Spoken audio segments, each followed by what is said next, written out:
An old man is running down a dirt road. He has hitched his robe up past his knees, the way a teenager would. His sandals slap against the dust. His bare legs are pumping like a man half his age, and the whole village has stopped to watch. Women freeze in doorways. Farmers straighten up in the fields. Children point and laugh. Because men like him do not run. Not in this culture. Not at his age. Not ever. And yet here he is. Robes gathered in his fists, chest heaving, tears already running into his beard, sprinting down the road as if something is chasing him. But nothing is chasing him. He is the one doing the chasing. You know this story. You have probably known it your whole life. The prodigal son. The boy who took the money, wasted it all, and came crawling home. It might be the most famous story Jesus ever told. Preachers have preached it 10,000 times. You could summarize it in one breath. And that is exactly the problem. Because there is one detail in this story, 5 words in the 20th verse of Luke chapter 15, that almost everyone reads in about half a second and moves right past. 5 words. His father ran to him. You have read those words 100 times, but I would bet you have never been told what they meant to the people standing in front of Jesus when he first said them, or why that one image, an old man running, contains the entire gospel in miniature. And there is something else, something waiting for that boy at the edge of the village, something your English Bible never shows you. The father knew it was coming. So did the son. So did everyone listening to Jesus. And it, not joy, not sentiment, is the real reason the father ran. Hold on to that question. What was waiting at the edge of the village? Because in about 20 minutes, when you see it, you will never read this parable the same way again. And more than that, it might quietly change the way you come home to God this very week. So let's walk this road together, all of it. Because this story is really the story of 3 walks. A walk away, a walk back, and a run that interrupted everything. Let's start with the walk away. Jesus begins the story with a sentence so simple you can miss how much it's carrying. A man had 2 sons, and the younger of them said to his father, "Father, give me the share of the estate that falls to me." To your ears, that might sound bold. To the ears of everyone listening to Jesus, it was unthinkable. In that world, you received your inheritance when your father died. That was the whole point of an inheritance. It was what passed to you at the end of his life. So when this boy says, "Give me my share now," while his father is alive and standing right in front of him, here is what he is actually saying. "Father, I wish you were dead. I want what comes from your death, and I'm tired of waiting for the death." Let that land for a second. This is not a teenager asking for the car keys. This is a son looking his father in the eye and treating him as already gone. And nothing in a small ancient village stays private. The servants hear it. The neighbors hear by sundown. In a culture where a family's name was its most valuable possession, this boy has just shamed his father in front of everyone the man has ever known. Everyone listening to Jesus knew what should happen next. The father should explode, disown him, at the very least, refuse, and the village would back him completely. But listen to what Jesus says. And he divided his property between them. He said yes. No thunder, no lecture that we're told of. The father, wounded in the deepest place a father can be wounded, opens his hands and lets him go. Because what the boy was really asking for was never just money. It was a piece of his father's life, with the father removed from it. Within a few days, the story says, the younger son gathered everything together. That quiet phrase means he liquidated land that had been in the family for generations, sold off fast, and fast sales mean cheap sales, to neighbors who watched it happen and knew exactly what it meant. Every coin in his traveling bag was a piece of his family's story, converted into something he could spend. And then comes the first walk. He packs the money, walks out the family gate, through the village, past all those watching eyes, and he sets off, the text says, for a distant country. For a Jewish boy, a distant country doesn't just mean far away. It means Gentile territory, outside the land, outside the people, outside the covenant. With every step down that road, he is shedding his family, his faith, his name. That's the first walk, a young man with full pockets and a light step, walking away from a father he has declared dead. Keep your eye on that road. We will be back on it. So what happens in the distant country? Jesus covers it in one devastating line. There he squandered his wealth in wild living. Generations of his family's life, gone, poured out on parties and people who loved him exactly as long as the money lasted. You know how that works. The crowd evaporates the moment the wealth does. And then the timing turns cruel. After he had spent everything, a severe famine struck that whole country. The money runs out, then the food runs out, and the economy collapses around a boy with no family there, no name there, no safety net. He begins, the text says, to be in need. Probably the first time in his life that sentence has been true of him. So he does the only thing left.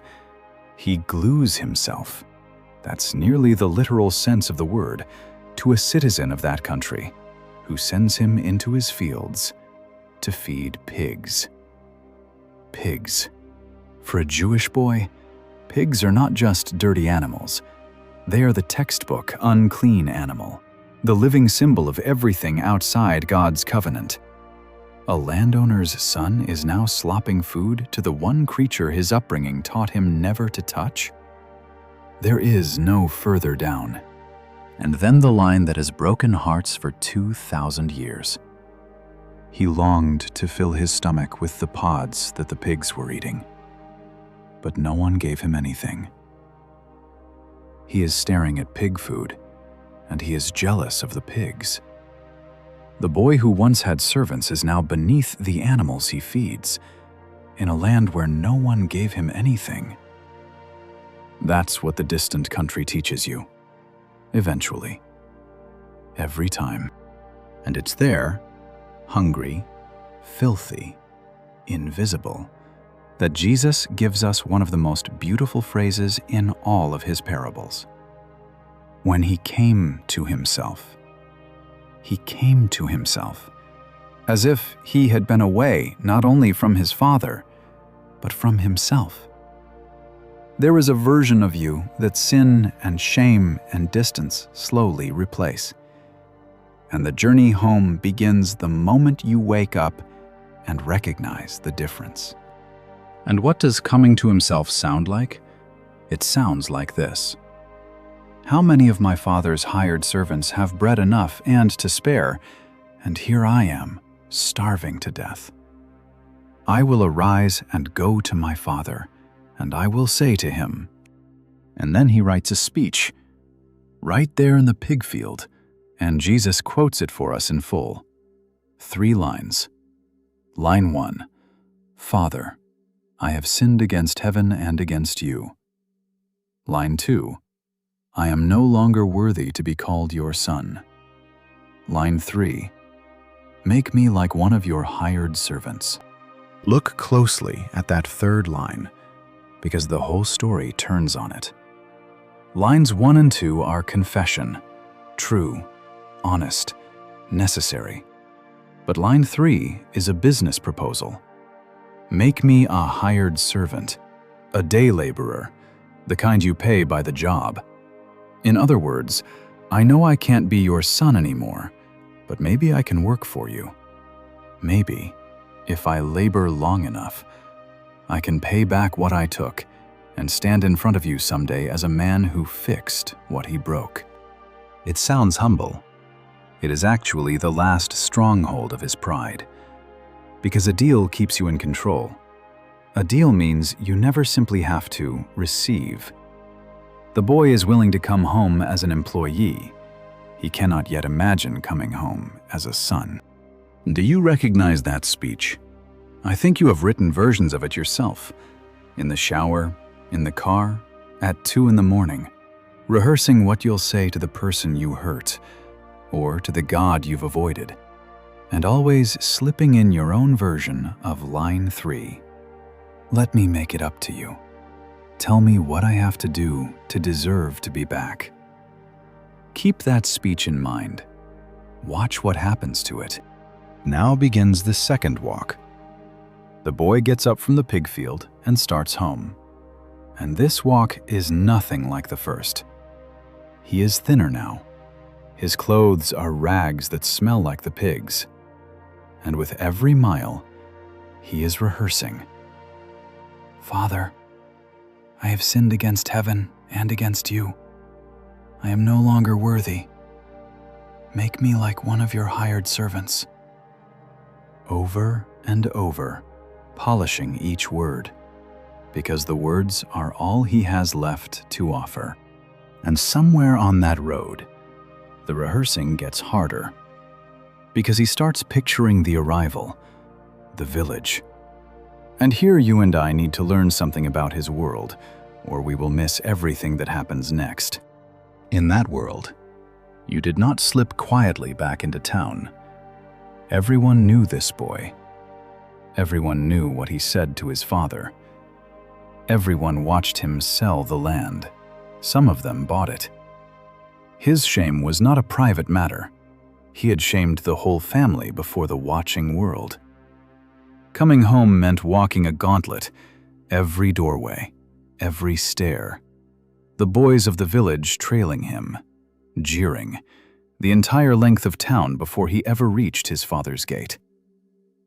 And then, custom said, he would wait outside that gate until his father decided whether to see him at all.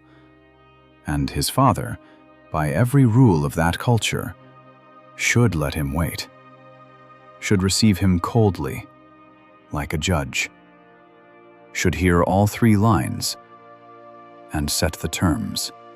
That's the homecoming the boy is bracing for, line by rehearsed line, as the village finally comes into view on the horizon. And now, we are standing inside the 20th verse.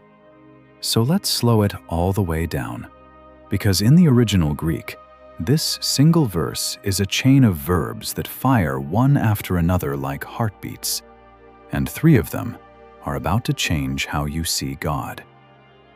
But while he was still a long way off, his father saw him. Stop right there. Still a long way off, and the father saw him. How do you spot a ragged, starving figure at the far end of a road and know him instantly, unless you have been looking every single day? You only see what you are watching for. This father has been scanning that road, at dawn, at dusk, between every task, since the day his boy's silhouette disappeared down it. The son spent all those miles assuming he would have to explain himself at the gate. He never imagined his father's eyes were already on the horizon. Then the second verb, and he was moved with compassion.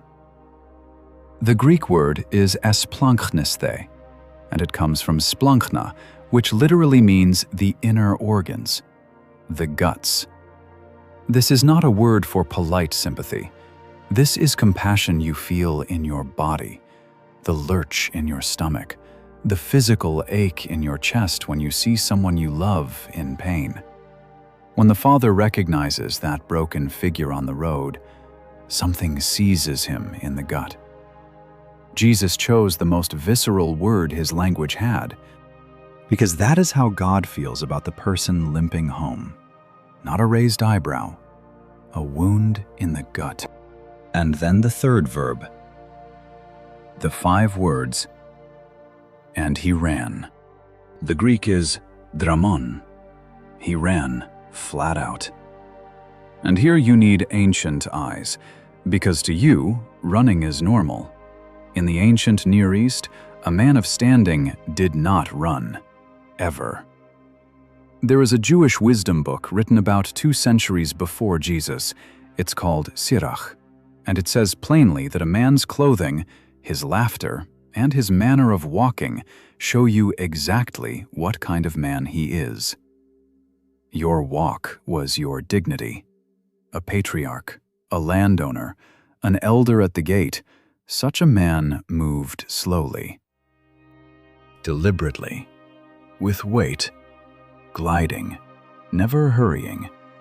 Hurrying was for servants and children, and worse, to run in a long robe. A man had to hitch the hem up in his fists, exposing his bare legs in public, which for an elder was simply shameful, laughable.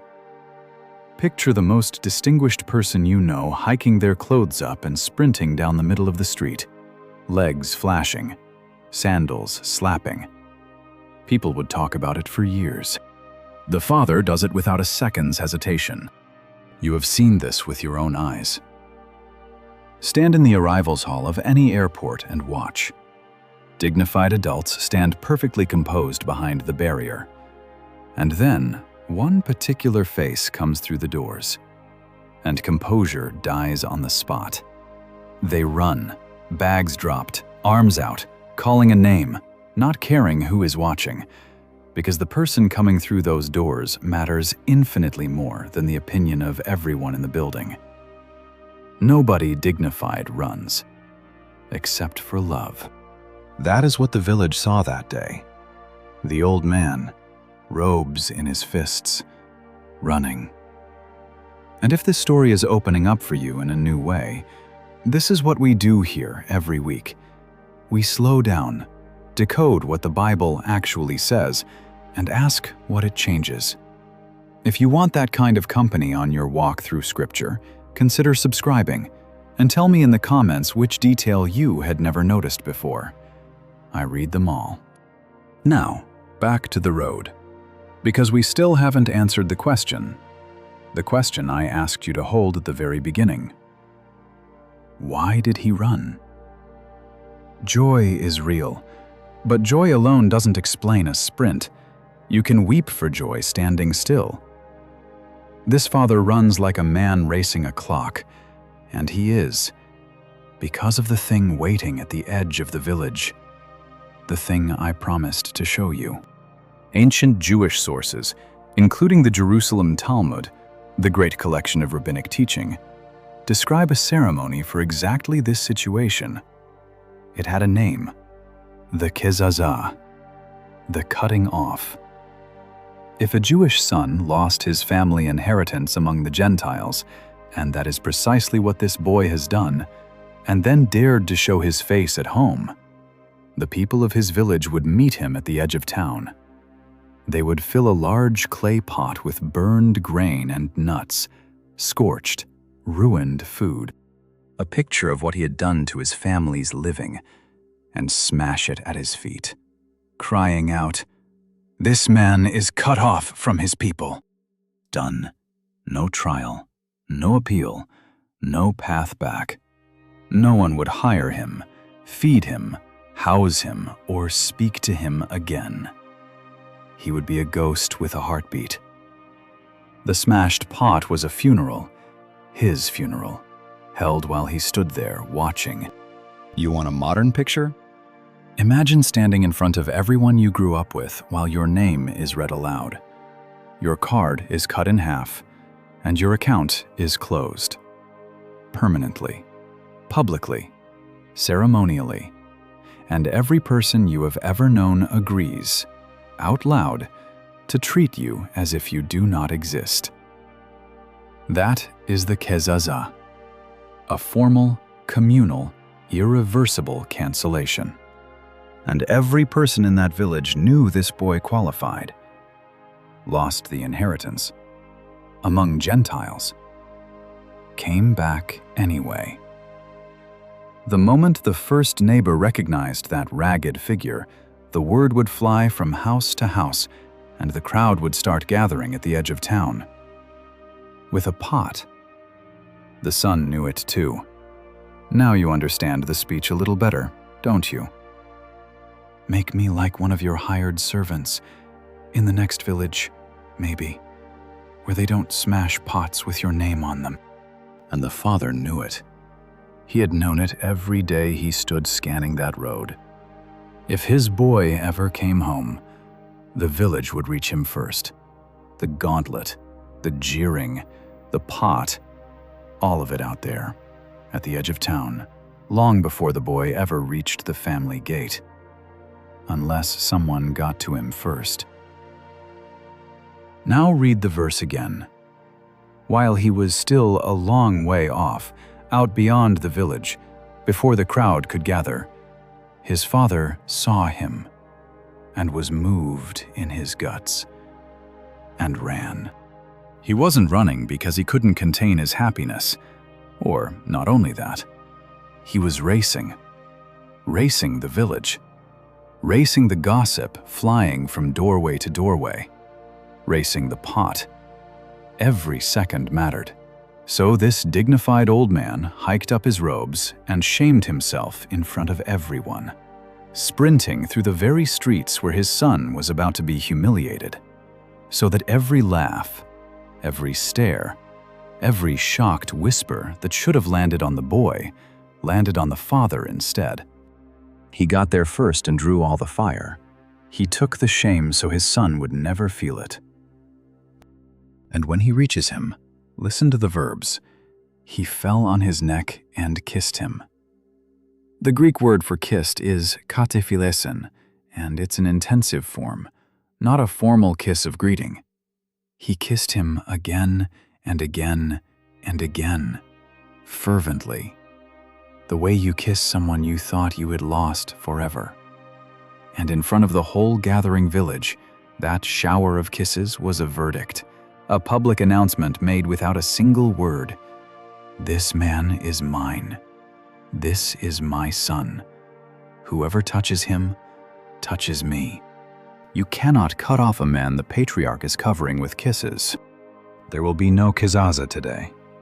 The pot stays whole, and the boy, soaked in his father's tears, crushed against his father's chest, starts the speech. He actually starts it. Father, I have sinned against heaven and in your sight. I am no longer worthy to be called your son. Line 1, line 2. And then the father starts talking. Over him. To the servants. Quick, bring out the best robe and put it on him. Put a ring on his finger and sandals on his feet. Bring the fattened calf and kill it. Let's have a feast and celebrate. For this son of mine was dead and is alive again. He was lost and is found. Did you catch what just happened? The speech had 3 lines. The boy delivered 2. Line 3. Make me like one of your hired servants. The deal, the proposal, the plan to earn his way back, it never leaves his mouth. The father interrupts it out of existence. The son came home with a contract in his hands, and the father buried it under kisses and talked right over the terms. And then look at what the father calls for, because every item is a sentence in a public declaration. The best robe, not a clean robe, the best one, almost certainly the father's own, wrapping the boy's pig-field rags in the visible status of the head of the house. A ring, no ornament in that world, but a signet, the seal of the family. To the son who liquidated the family's wealth, the father hands back signing authority on the family's name. Sandals, perhaps the most tender of all, because in that household, servants went barefoot and sons wore shoes. The boy asked to come back as a hired man. The father puts shoes on his feet. The application for the servant position is denied. The only opening in this house is son. And then the fattened calf. A whole calf is far too much meat for one family. A calf feeds a village, which is exactly the point. The father throws a feast and invites the very community that an hour earlier was ready to gather with a pot, and makes them the celebration committee. You cannot cut off the guest of honor. By sundown, the people who were going to declare this boy dead are dancing at his welcome home party. The father didn't just forgive his son. He rebuilt the boy's entire world before anyone could vote on it. This man was dead, the father says, and is alive again. The village came to hold a funeral. The father turned it into a resurrection party. If this story is hitting somewhere tender right now, if you know someone walking that long road home, or someone waiting at a window, share this with them. Sometimes a 2,000-year-old story is the freshest word a person can hear. And if you haven't yet, this is a good moment to subscribe, because there is so much more in this book that we read too fast. So, 3 walks, remember? The first walk. A son with full pockets, walking away, shedding his name with every step. The second walk. The same son, hollowed out, shuffling home, rehearsing a business deal because he cannot imagine grace. And then the third, not a walk at all, a run. And here is the thing I most want you to see, the thing this whole story has been building toward. The son's 2 walks, for all those miles, never actually closed the distance. They couldn't. Because the distance between them was never really made of miles. It was made of shame, of a death wish spoken out loud, of squandered life and a smashed relationship and a village full of witnesses. No amount of walking crosses that. No speech crosses it. No deal, no labor, no years of being a very good hired servant crosses it. The only thing that ever crossed that distance was the Father, running. And that, Jesus is saying, to the religious experts muttering at the edge of his audience, to the sinners leaning in close, and to you, right now. That is what God is like. That is the whole revelation. Not a God with his arms crossed at the door, waiting to hear your speech and weigh your terms. A God who has been scanning the road. A God who feels the sight of you in his guts. A God who hikes up his robes and absorbs the shame that was aimed at you, and gets to you before the accusers do, and smothers your carefully rehearsed deal under a shower of kisses. So let me ask you, gently, because this is where the story stops being about a boy in the 1st century and starts being about you. Where are you on the road?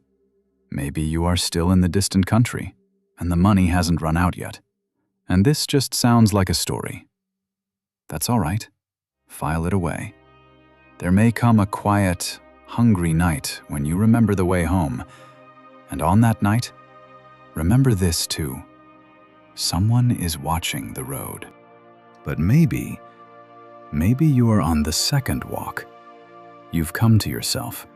You know where you belong. And you are rehearsing.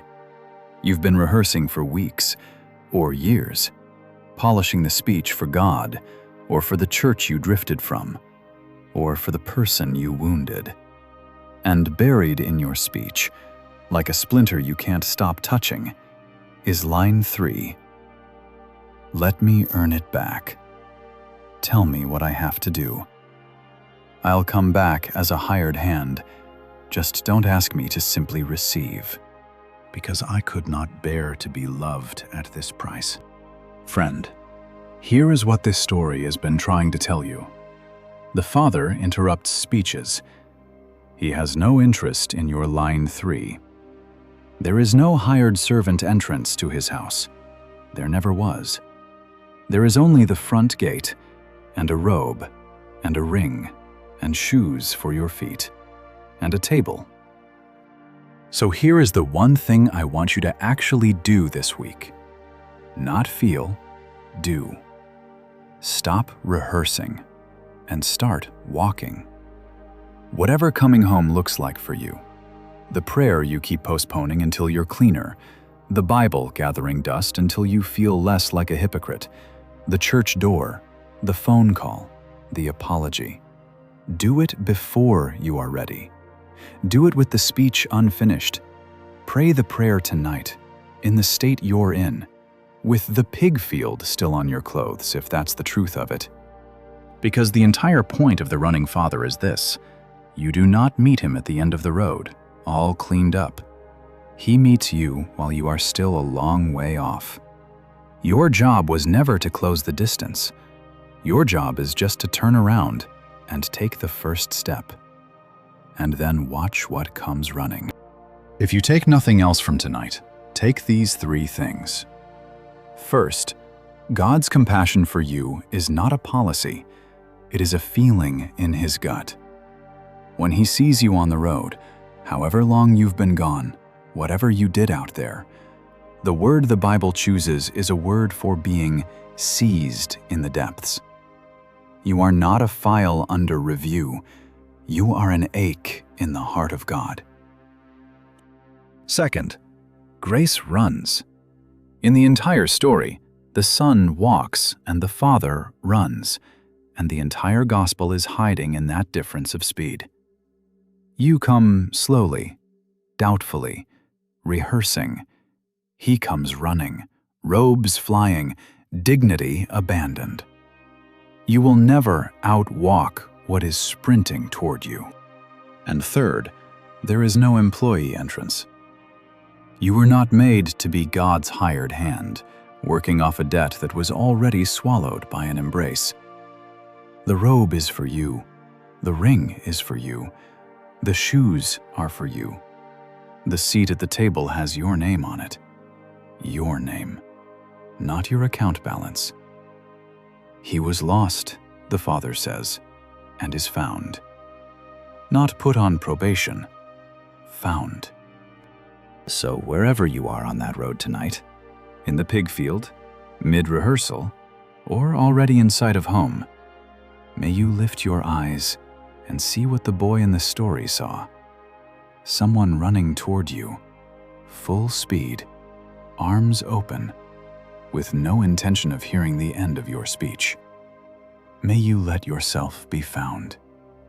May you trade the contract for the robe and the rehearsal for the feast. And may you walk into this week not as a hired servant of a distant master, but as a dearly loved child of a Father who runs. God bless you, and welcome home.